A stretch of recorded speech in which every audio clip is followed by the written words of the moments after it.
दुआ। मुकद्दस मत्ती की अंजील उसका छठा बाब 5 आयत से लेकर 15 आयत तक। और जब तुम दुआ करो तो रियाकारों की मानद ना होना, क्योंकि वो इबादत खानों में और बाजारों के मोड़ों पर खड़े होकर दुआ करना पसंद करते हैं ताकि लोग उन्हें देखें।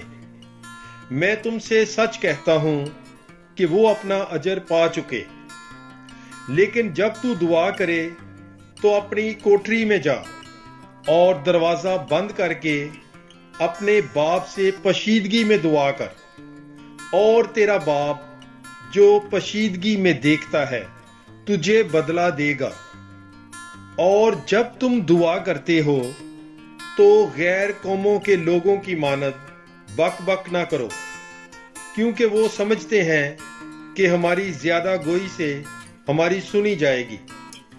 बस उनकी मानद ना होना, क्योंकि तुम्हारा बाप तुम्हारे मांगने से पहले ही जानता है कि तुम्हें क्या दरकार है। बस तुम इस तरह दुआ किया करो कि ऐ हमारे बाप, तू जो आसमान पर है, तेरा नाम पाक माना जाए, तेरी बादशाही आए, तेरी मर्जी जैसी आसमान पर पूरी होती है जमीन पर भी हो।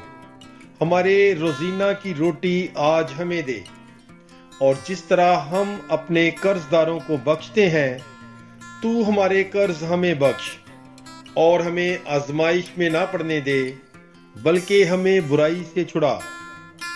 क्योंकि अगर तुम आदमियों को उनके कसूर बख्शोगे तो तुम्हारा आसमानी बाप तुम्हें भी बख्शेगा, लेकिन अगर तुम आदमियों को ना बख्शोगे तो तुम्हारा बाप तुम्हारे कसूर तुम्हें ना बख्शेगा।